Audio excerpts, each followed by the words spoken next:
नमस्कार। मैं कमलेश कबीर आपका एक बार फिर स्वागत करता हूं इस नए एपिसोड में। बिहार अभी तक नामांकन की जो प्रक्रिया है किसी भी दल की तरफ से, चाहे वो एनडीए हो चाहे महागठबंधन हो, उसकी प्रक्रिया पूरी नहीं हुई। लेकिन उससे पहले लगता है कि चुनावों का जो परिणाम है वो आज राउज एवेन्यू कोर्ट ने तय कर दिया।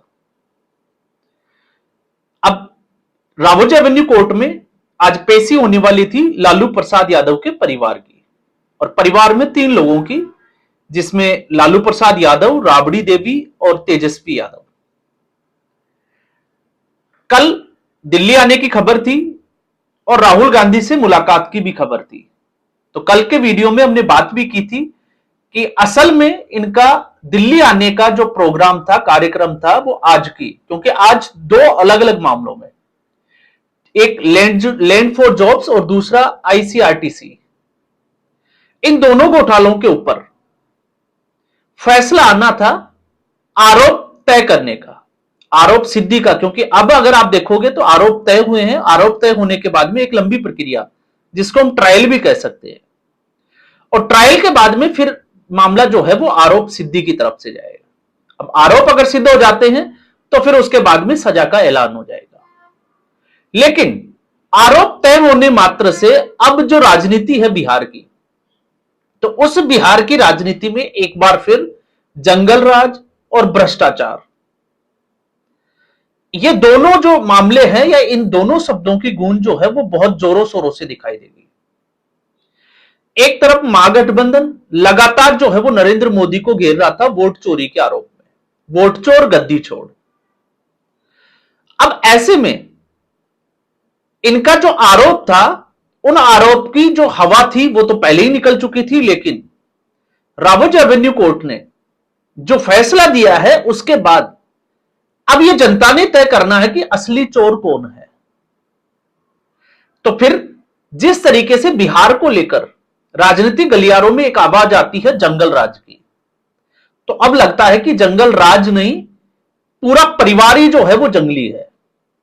और मैं ये क्यों कह रहा हूं, क्योंकि हो सकता है कुछ लोग ये कहें कि यह राजनीति से प्रेरित है। चलो मान लेते हैं कि यह राजनीति से प्रेरित है, लेकिन समझने वाली बात यह है कि आखिर ऐसा क्या पहली बार हुआ है प्रधानमंत्री नरेंद्र मोदी के आने के बाद, या इससे पहले भी कुछ ट्विस्ट थे। तो इससे पहले चारा घोटाले में लालू प्रसाद यादव जो है वो अलग अलग 6 केस में सजा याफ्ता है, आरोप सिद्ध हो चुके हैं। अब एक तरफ चारा घोटाले के या चारा चोर के आरोप जो है वो लालू प्रसाद यादव पर पहले ही लगे हुए हैं, वो मेडिकल आधार पर जमानत पे है। अब ऐसे मामले में जनता को यह बताने की जरूरत नहीं है कि यह राजनीति से प्रेरित है। और ये सारे घोटाले कब हुए, जब लालू प्रसाद यादव यूपीए 2 की सरकार में 2004 से लेकर 2009 के बीच में। अब इससे जो है वो इस परिवार की मंशा साफ तौर पर जाहिर हो जाती है। तो आज राउज एवेन्यू कोर्ट ने जिस घोटाले की हम बात कर रहे हैं, आईआरसीटीसी की, उस घोटाले में तेजस्वी यादव और राबड़ी देवी। अब तेजस्वी यादव, चूंकि मैं अब किसी वकील को सुन रहा था जो आरजेडी से था, उसका यह कहना था कि तेजस्वी यादव के ऊपर यह मुकदमा बनता ही नहीं है क्योंकि वो नाबालिग थे। तो हम इसके ऊपर भी बात करने वाले हैं कि आखिर तेजस्वी यादव के ऊपर यह मामला क्यों चल रहा है। राबड़ी देवी और लालू प्रसाद यादव 2004 से लेकर 2009 के बीच में रेल मंत्री थे। तो लालू प्रसाद यादव के ऊपर प्रिवेंशन ऑफ करप्शन एक्ट 1988 की धारा 13 के 1 और 2 दोनों क्लोज के तहत जो है वो इसमें आपराधिक मामला दर्ज हुआ था, और साथ में 420 और 120 बी। अब यह भी मैं क्लियर कर देता हूं, क्योंकि यह बीएनएस नहीं आईपीसी की धारा के तहत हुआ है। क्यों? क्योंकि यह मामला 2017 में रजिस्टर्ड हुआ था, 7 जुलाई 2017 को। तो उस वक्त बीएनएस की धाराएं नहीं थी, आईपीसी। तो पहले पुराने जो मुकदमे हैं वो आईपीसी के तहत ही जो है वो आगे बढ़ेंगे। तेजस्वी यादव और राबड़ी देवी के ऊपर 420 और 120 बी षड्यंत्र या साजिश रचना और एक 420 धोखाधड़ी।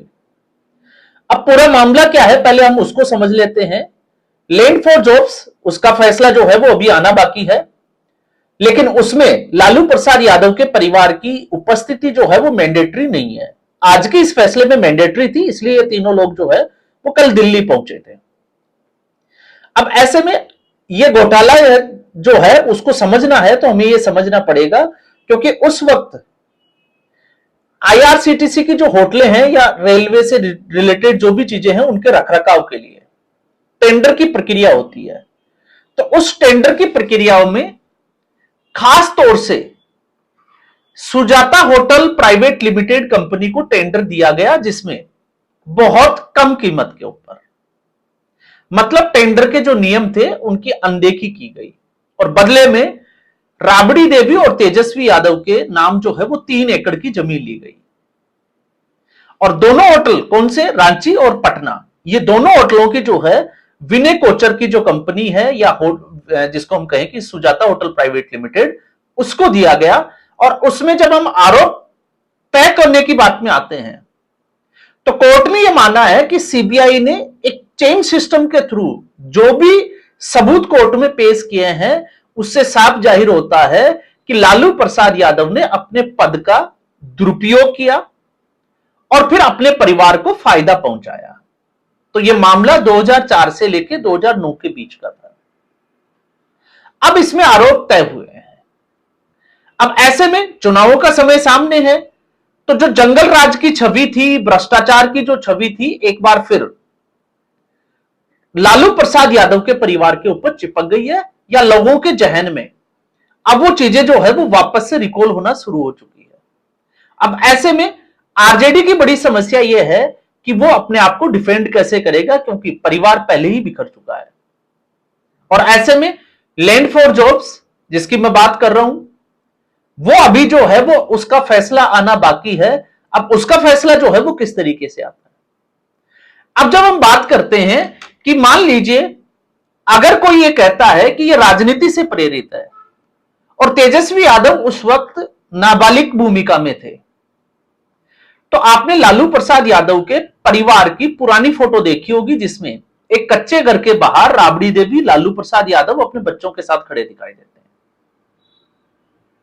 अब उस फोटो को जो 30 साल पुरानी तो नहीं कह सकता मैं, हां 30 साल के आसपास हम मान सकते हैं, 25 से 30 साल पुरानी, तो 25 से 30 साल में ऐसा क्या बदला कि हजारों करोड़ की संपत्ति जो है वो इस परिवार ने बना ली, जिसमें चारा घोटाला, और चारा घोटाला कितने का है वो आपको पता ही है, लगभग 950 करोड़ के आसपास का। अब ऐसे में जब हम बात करते हैं कि तेजस्वी यादव, तो तेजस्वी यादव ने, क्योंकि जब मैंने इसके ऊपर जो है वो थोड़ी सी स्टडी की और मैं तेजस्वी यादव के जो हलफनामे थे चुनाव लड़ने के, वो हलफनामे जो है वो निकालने की कोशिश की, तो वहां से जो निकल कर आया वो ये था कि तेजस्वी यादव की चल और अचल संपत्ति 2015 में 2 करोड़ 32 लाख रुपए थी। अब आज की स्थिति में तेजस्वी यादव 35 साल का है, तो आज से 11 साल पहले, या मैं कहूंगा कि 10 साल पहले 25 साल का तेजस्वी यादव ऐसा कौन सा काम करता था या क्या करता था कि उसकी संपत्ति जो है वो 2 करोड़ 32 लाख रुपए थी। और फिर 2020 के जो विधानसभा चुनाव थे, उस विधानसभा चुनाव में ये प्रॉपर्टी जो है वो, ये संपत्ति बढ़कर हो जाती है 5 करोड़ 88 लाख, मतलब लगभग 6 करोड़। तो 5 साल में लगभग जो है वो संपत्ति दुगनी हो जाती है। ये तेजस्वी यादव का इस तेजी से ग्राफ जो है वो बढ़ जाता है। अब इसके बाद में राबड़ी देवी, तो राबड़ी देवी जो है वो लालू प्रसाद यादव जब उनको सजा हुई तो उस वक्त मुख्यमंत्री बनाया गया, तो उनकी संपत्ति 2014 में लगभग 6.5 करोड़ रुपए, क्योंकि ये आखिरी चुनाव था उनका। और ठीक ऐसे ही लालू प्रसाद यादव 2009 में 3 करोड़ 29 लाख, और 2004 में अगर आप बात करोगे तो 87 लाख 68 हजार। तो आखिर जब हम बात करते हैं, आपने देखा होगा नेपाल में जेएनजी का आंदोलन चल रहा था और उसमें नेपो किड्स की बात की जाती थी, तो आखिर ये नेपो किड्स है कौन? तो ये नेपो किड्स है तेजस्वी यादव। ये नेपो किड्स है राहुल गांधी, जिनका कोई बिजनेस नहीं है, कुछ नहीं करते, लेकिन इनकी संपत्ति में लगातार जो है वो इजाफा होता चला जाता है और आरोप लगाए जाते हैं प्रधानमंत्री नरेंद्र मोदी के ऊपर। तो प्रधानमंत्री नरेंद्र मोदी का अगर हम राजनीतिक सफर देखते हैं 2001 से अब तक का, तो 3 बार के गुजरात के मुख्यमंत्री और तीसरी टर्म के जो है वो प्रधानमंत्री। तो आप अंदाजा लगाकर देखिए कि प्रधानमंत्री नरेंद्र मोदी के हलफनामे में जो संपत्ति है वो कितनी होगी, लगभग 3 करोड़ 2 लाख रुपए। और आज की स्थिति में अगर हम तेजस्वी यादव की संपत्ति की बात करते हैं तो 6 करोड़ 2020 में थी। तो आप मान के चलिए जिस हिसाब से तेजस्वी यादव की संपत्ति जो है वो बढ़ रही है, उसका ग्राफ बढ़ रहा है, तो इस चुनाव में जो हलफनामा होगा उसमें 10 करोड़ के आसपास ही रहने वाली है। तो प्रधानमंत्री नरेंद्र मोदी के ऊपर आरोप लगाना यह बड़ा सहज और राजनीति में अगर आप देखें तो स्वाभाविक है, लेकिन जब हम इसको धरातल पर समझते हैं तो फिर कहानी जो है वो कुछ और ही नजर आती है। तो यह है उस परिवार की एक यात्रा, जीवन यात्रा, जिसके सियासत में आने के बाद में वो एक जिसको हम कहते हैं ना कि हमने बहुत मेहनत की, लगातार जो है वो कई लोग सफलता के उस ऊंचाई तक चले जाते हैं कि जब उनका इंटरव्यू होता है तो वो कहते हैं कि हम गरीब घर में पैदा हुए थे, लेकिन आज हमने अपनी मेहनत के बूते पर जो है वो इतना बड़ा कारोबार और हमने इतना जो है वो एम्पायर खड़ा किया। तो लालू प्रसाद यादव ने ऐसा कौन सा कारोबार किया कि उनकी खुद की संपत्ति और उनके 7 बेटियां और 2 बेटे, आखिर उनकी संपत्ति जो है वो इतनी तेजी से बढ़ गई कि आज वो सब लोग जो है वो 2 करोड़ 3 करोड़ 5 करोड़, ये हलफनामे की बात कर रहे हैं। इसके अलावा वो संपत्तियां आप उनको छोड़ दीजिए, तो फिर ये संपत्ति जो है वो जिसको कहें कि इजाद कैसे की गई, इसके ऊपर जो है वो चर्चा होना जरूरी है।